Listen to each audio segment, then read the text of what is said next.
Godwin John ministries வழங்கும் தினம் ஒரு சத்திய வார்த்தை. இந்த ஆடியோ நிகழ்ச்சிக்கு உங்களை அன்புடன் வரவேற்கிறோம்.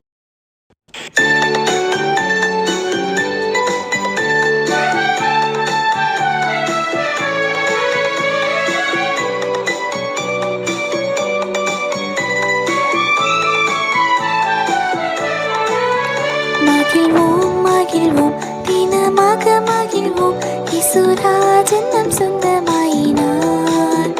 இந்த பாடலத்தின் சொந்தக்காரர் அவர், இந்த உள்ளத்தின் சொந்தமானார். ஆனந்தமே பரமானந்தமே, இது மாபெரும் பாக்கியமே. இந்த பாடலத்தின் சொந்தக்காரர் அவர், இந்த உள்ளத்தின் சொந்தமானார்.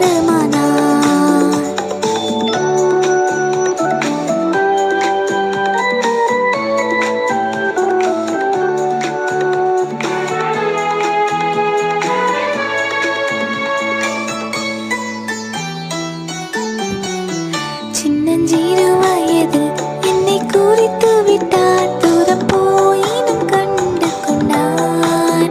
தமது ஜீவனை எனக்கும் அளித்து ஜீவன் பெற்றுக்கொள் என்று உரைத்தார். ஆனந்தமே பரமானந்தமே, இது மாபெரும் பாக்கியமே.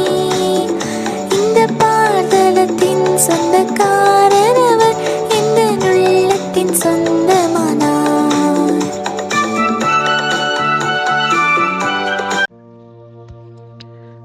பிரியமானவர்களே, ஆண்டவர் இயேசு கிறிஸ்துவின் திருப்பெயராலே உங்களுக்கு எங்கள் அன்பின் வாழ்த்துக்கள். தினம் ஒரு சத்திய வார்த்தை. இன்றைய தியானத்தின் தலைப்பு திருமுழுக்கு விண்ணிலிருந்து பிறத்தல், பேப்டிசம் born from above. பரிசுத்த வேதாகமத்தின் ஆதார வார்த்தை கொலோசையர் 3:10. புதிதாக்கப்பட்ட புதிய மனுஷனை தரித்துக் கொண்டிருக்கிறீர்களே. இன்றைய தியான பகுதி கொலோசையர் 3ஆம் அதிகாரம் வசனங்கள் 1 முதல் 11 முடிய. நீங்கள் கிறிஸ்துவுடன் கூட எழுந்ததுண்டானால் கிறிஸ்து தேவனுடைய வலது பார்சத்தில் வீற்றிருக்கும் இடத்திலுள்ள மேலானவைகளை தேடுங்கள், பூமியில் உள்ளவைகளை அல்ல, மேலானவைகளையே நாடுங்கள். ஏனென்றால் நீங்கள் மரித்தீர்கள், உங்கள் ஜீவன் கிறிஸ்துவுடனே தேவனுக்குள் மறைந்திருக்கிறது. நம்முடைய ஜீவனாகிய கிறிஸ்து வெளிப்படும் போது நீங்களும் அவரோட கூட மகிமையிலே வெளிப்படுவீர்கள். ஆகையால் விபசாரம், அசுத்தம், மோகம், துர் இச்சை, விக்கிரக ஆராதனையான பொருளாசை ஆகிய இவைகளை பூமியில் உண்டு பண்ணுகிற உங்கள் அவயவங்களை அழித்து போடுங்கள். இவைகளின் பொருட்டே கீழ்ப்படியாமையின் பிள்ளைகள் மேல் தேவ கோபாக்கினை வரும். நீங்கள் முற்காலத்தில் அவர்களுக்குள்ளே சஞ்சரித்த போது அவைகளை செய்து கொண்டு வந்தீர்கள். இப்பொழுதோ கோபமும் மூர்க்கமும் பொறாமையும் உங்கள் வாயில் பிறக்கலாகாத தூஷணமும் வம்பு வார்த்தைகளுமாகிய இவைகளை எல்லாம் விட்டு விடுங்கள். ஒருவருக்கொருவர் பொய் சொல்லாதிருங்கள். பழைய மனுஷனையும் அவன் செய்கைகளையும் களைந்து போட்டு தன்னை சிருஷ்டித்தவருடைய சாயலுக்கு ஒப்பாய் பூரண அறிவடையும்படி புதிதாக்கப்பட்ட புதிய மனுஷனை தரித்துக் கொண்டிருக்கிறீர்களே. அதிலே கிரேக்கன் என்றும் யூதன் என்றும் இல்லை, விருத்த சேதனம் உள்ளவன் என்றும் விருத்த சேதனம் இல்லாதவன் என்றும் இல்லை, புற ஜாதியான் என்றும் புற தேசத்தான் என்றும் இல்லை, அடிமை என்றும் சுயாதீனன் என்றும் இல்லை, கிறிஸ்துவே எல்லாரிலும் எல்லாமாய் இருக்கிறார். திருமுழுக்கு விண்ணிலிருந்து பிறத்தல். இறை மக்களை கிறிஸ்துவுடனும் திருச்சபை எனும் கூட்டுறவிலும் இணைக்க ஏற்படுத்த பெற்றிருக்கும் திருவருட்சாதனம் திருமுழுக்கு ஆகும். ஒருவரின் வாழ்வை புத்தாக்கம் செய்ய ஆண்டவர் வழங்கும் பேரருளை வெளிப்படுத்தும் அடையாளமாக இது அமைந்துள்ளது. திருமுழுக்கு அல்லது ஞானஸ்நானம் பெறுகின்றவர் விண்ணவராம் கிறிஸ்துவுடன் இணைகின்ற அனுபவத்தை பெறுவதுடன் புதிய மனிதராக பிறக்கும் உயர்ந்த அந்த ஆசீர்வாதத்தையும் பெற்றுக்கொள்கிறார். எனவே இந்த அருட்செயலை விண்ணிலிருந்து பிறத்தல் என்று சிறப்புற கூறுவது மிகவும் பொருத்தமானதாகும்.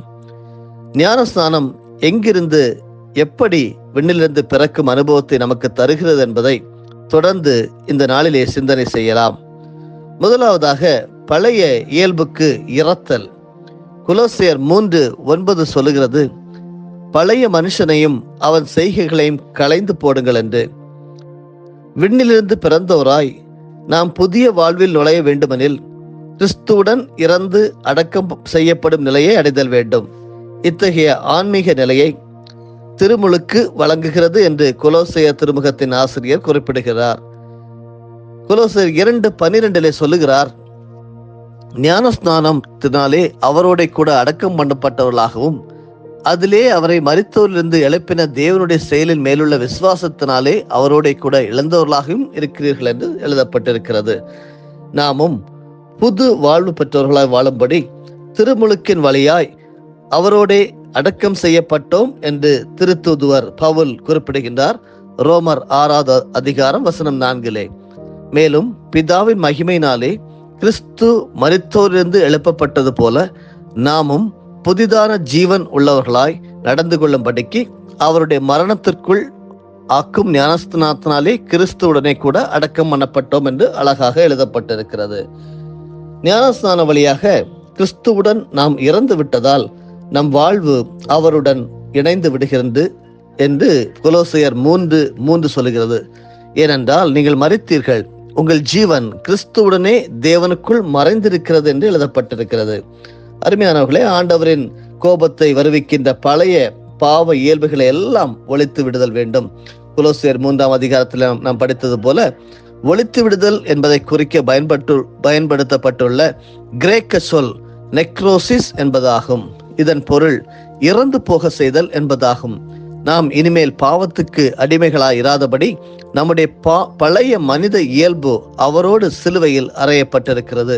ரோமர் 6:6 சொல்லுகிறது, நாம் இனி பாவத்துக்கு ஊழியம் செய்யாதபடிக்கு பாவ சரீரம் ஒளிந்து போகும் பொருட்டாக நம்முடைய பழைய மனுஷன் அவரோட கூட சிலுவையில் அறையப்பட்டதென்று அறிந்திருக்கிறோம் என்று எழுதப்பட்டிருக்கிறது. அதுவே நமக்கு பவுலடியார் கூறும் ஒரு நற்செய்தி. எனவே ஞானஸ்நானம் வழியாக கிறிஸ்துவுடன் இணைந்துவிட்ட அனுபவத்தை பெறுவோர் தீய செயல்களை முழுமையாக விட்டுவிடுதல் வேண்டும். அடுத்ததாக புதிய இயல்புடன் பிறத்தல். கொலோசியர் 3:10 சொல்லுகிறது, தன்னை சிருஷ்டித்தவருடைய சாயலுக்கு ஒப்பாய் பூரண அறிவடையும்படி புதிதாக்கப்பட்ட புதிய மனுஷனை நாம் தரித்து கொண்டிருக்கிறோம் என்று. திருமுழுக்கு என்னும் திருவருட்சாதன வழியாக ஆண்டவரின் அளவில்லாத அருளை பெறுகின்றவர் புதிய பண்பு நலன்களுடன் புதிதாக பிறக்கும் அந்த பேற்றினை பெற்றுக் கொள்கிறார். மேலும் கடவுளின் திருச்சாயல் வாழ்வில் ஜொலிக்கும் விதத்தில் நாள்தோறும் புத்தாக்கம் அடைகின்றார். திருமுழுக்கில் கிறிஸ்துவுடன் அடக்கம் செய்யப்படுவதால் பழைய இயல்புக்கு இறப்பது மட்டுமல்ல, அவரோட கூட உயிர் பெற்று எழும் பேர் அருளும் கிடைக்கின்றது என்று கொலோசையர் 2:12 நாம் இப்பொழுது வாசிக்க கேட்டோம். பரிசுத்த ஆவியானவரின் ஆற்றலால் கிறிஸ்து மரித்தோரிலிருந்து எழுந்தார். அதே ஆற்றல் திருமுழுக்கு பெறுவோருக்கும் வழங்கப்படுகிறது. அவர்களின் வாழ்வு கிறிஸ்துவுடன் இணைந்திருப்பதால் அவர்கள் எண்ணங்கள் விண்ணகத்துடன் இணைக்கப்பட்டுள்ளன. ஏனெனில் கிறிஸ்து விண்ணகத்தில் உள்ளார். எனவே உலக போக்கிலான பாவங்களில் நாட்டம் கொள்வதிலிருந்து விடுபட்டு மேல் உலகு சார்ந்த உயர்ந்த பண்பு நலன்களை நாம் நாட வேண்டும். இதை விண்ணிலிருந்து பிறத்தல் என்று சொல்லலாம். ரோம கலாச்சாரத்தில் ஒரு குடும்பத்தில் தத்தெடுக்கப்படுபவர் ஒரு புதிய மனிதராகவே கருதப்படுகிறார்.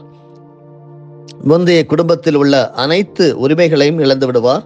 ஏதேனும் கடன் வாங்கியிருந்தால் அது தள்ளுபடியாகிவிடும். குற்றம் செய்திருந்தால் அது சார்ந்த தண்டனைகளும் விலக்கப்படும்.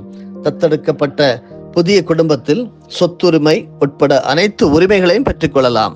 அவ்வாறே ஆண்டவரின் திருமைந்தர் இயேசுவுடன் நாமும் கடவுளின் பிள்ளைகளாக இணையும் போது நமது பழைய அடிமைத்தனங்கள், குற்றங்கள் அனைத்தும் அகன்று புதிய விடுதலை வாழ்வையும் புதிய இயல்புகளையும் பெற்றுக்கொள்ள முடிகிறது. இந்த சிறந்த வாழ்வை விண்ணிலிருந்து பிறத்தல் என்று ஏன் நாம் கூற முடியாது? நிக்கதேமிடம் ஆண்டவர் இயேசு உரையாடும் போது மறுபடியும் பிறந்தாலன்றி எவரும் இறைமாட்சியை காண இயலாது என்று கூறி புதிய இயல்புடன் வாழ வேண்டியதன் சிறப்பை எடுத்துரைத்தார். யோவான் 3:3 இதை நமக்கு கற்றுத்தருகிறது. மறுபடியும் என்பதை குறிப்பிடும் கிரேக்க சொல் அனோதன் என்பதாகும். இந்த சொல்லை மேலிலிருந்து என்று பொருள் கொள்ளலாம். ஆண்டவரின் ஆசியினால் விளையும் முழுமையான மன மாற்றத்தையும் அவரது பிள்ளையாக மாறும் பாக்கியத்தையும் ஆண்டவர் இங்கு உருவக செய்தியாக குறிப்பிடுகிறார். வெள்ளப்பெருக்கிற்கு பின்னர் நோவா பறக்கவிட்ட புறா தீமைகள் மறந்து தூய வாழ்வு தொடங்குவதற்கான அடையாளமாக விளங்குகிறது என்று ஆதியாகமம் 10:11 நாம் படிக்கிறோம். இவ்வாறாகவே திருமுழுக்கு கூறும் அடையாள செய்திகளும் அவை கற்றுத்தரும் ஆன்மீக தெளிவுகளும் வாழ்விற்கு அறைகூவலாக நம் ஒவ்வொருவருக்கும் அமைகின்றன. நம் வாழ்வு நாள்தோறும் புதுப்பிக்கப்பெறவும் இறை சாயல் நம்மில் பிரதிபலிக்கவும் ஆண்டவர் ஒவ்வொரு நாளும் தரும் உள்ளார்ந்த அந்த ஆசீர்வாதத்தை பயன்படுத்தி அவரது பிள்ளைகளாக தொடர்ந்து வாழுவோம். கர்த்தர் உங்கள் ஒவ்வொருவரையும் ஆசீர்வதித்து காத்துக் கொள்வாராக. நம்மை சமர்ப்பித்து ஜெபம் செய்வோம். விண்ணுலகத்திற்கும் மண் உலகத்திற்கும் ஆண்டவராயிருக்கிற எங்கள் நல்ல கர்த்தாவே, ஆண்டவராகிய இயேசு கிறிஸ்துவின் மூலமாக உம்மிடம் வருகிறோம். உம்முடைய அடைக்கலத்திலே நாங்கள் நல்ல ஒரு தூக்கத்தை பெற்றுக்கொள்ள, ஒரு புதிய நாளுக்குள் நாங்கள் பிரவேசிக்க ஆண்டவர் இயேசு எங்களுக்கு அருளிருக்கிற இந்த நல்ல வாழ்விற்காக உமக்கு ஸ்தோத்திரம். ஆண்டவரே, ஆசீர்வாதமாக நீங்க தந்திருக்கக்கூடிய இந்த காலை சத்தியத்திற்காக உமக்கு ஸ்தோத்திரம். புதிதாக்கப்பட்ட புதிய மனுஷனை நாங்கள் தரித்து கொண்டிருக்கிறோம் என்று சொல்லி நாங்கள் உணராதவர்களாக இருந்தால் நீர் எங்களுக்கு ஒருமுறை கூட ஞாபகப்படுத்தி வேத பகுதியின் மூலமாக கொலோசையர் 3:10 மூலமாக எங்களோடு பேசினதற்காக நன்றி. ஆண்டவரே, நாங்கள் இந்த உலகத்தில் இருக்கக்கூடிய விபசாரம், அசுத்தம், மோகம், துர்இச்சை, விக்கிரக ஆராதனையான பொருளாசை இவைகளை பூமியில் உண்டு பண்ணுகிற எங்களுடைய அவயங்களை அழித்து போட வேண்டும் என்று சொல்லி கத்து தந்தீர். உமக்கு ஸ்தோத்திரம். கோபமும் மூர்க்கமும் பொறாமையும் எங்களுடைய வாயில் பிறக்கலாகாத தூஷணமும் வம்பு வார்த்தைகளும் ஆகிய இவைகளை எல்லாம் நாங்கள் விட்டுவிட வேண்டும். ஒருவருக்கொரு பொய் சொல்லாது இருக்க வேண்டும். பழைய மனுஷனை நாங்கள் களைந்து போட வேண்டும் என்று சொல்லி நல்ல வார்த்தையின் மூலமாக ஞாபகப்படுத்தினீர், கற்றுத்தந்தீர். அப்படியே நாங்கள் கை கொண்டு ஆண்டவரே உம்முடைய ஆசீர்வாதத்தின் அருளை தொடர்ந்து பெற்றுக்கொள்ள உதவி செய்வீராக. நீர் நல்லவர், போதுமானவர். எங்களை அதிசயமாக நடத்தி வருகிறீர், ஆசீர்வாதமாக நடத்தி வருகிறீர். ஒவ்வொரு நாளும் புதிய கிருபைகளாலே எங்களை தாங்கி வருகிறீர். நமக்கு ஸ்தோத்திரம். இந்த நாளை உம்முடைய கரங்களை ஒப்புவித்து செபிக்கிறோம். கர்த்தர் எங்களை நல் வழிகளில் நடத்த வேண்டுமா செபிக்கிறோம். வெற்றியின் நாளாக, ஜெயத்தின் நாளாக, ஆசீர்வாதத்தின் நாளாக ஒவ்வொருவருக்கும் கட்டளை கொடுக்கிறோம். இயேசு கிறிஸ்துவின் மூலமே பிதாவே, ஆமேன். என் ஆத்துமாவே கர்த்தரை ஸ்தோத்தரி, என் முழு உள்ளமே அவருடைய பரிசுத்த நாமத்தை ஸ்தோத்தரி. என் ஆத்துமாவே கர்த்தரை ஸ்தோத்தரி, கர்த்தர் செய்த சகல உபகாரங்களையும் மறவாதே. ஆமேன்.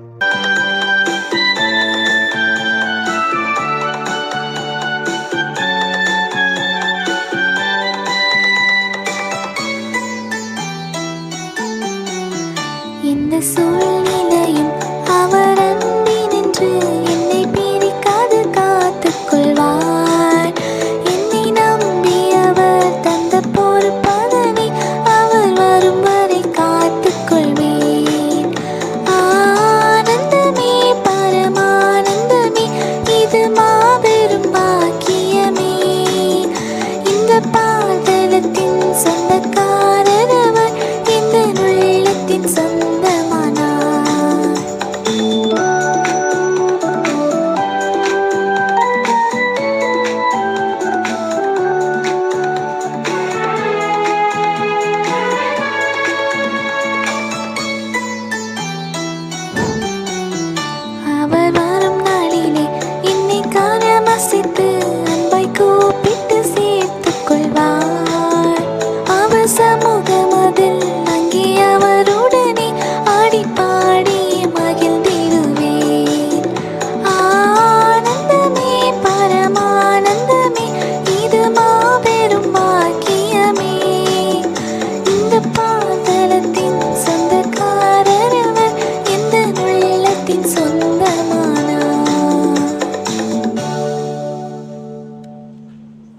நம்முடைய ஆண்டவராகிய இயேசு கிறிஸ்துவின் மூலமாக உங்களை நாங்கள் மனமாற ஆசீர்வதிக்கிறோம்.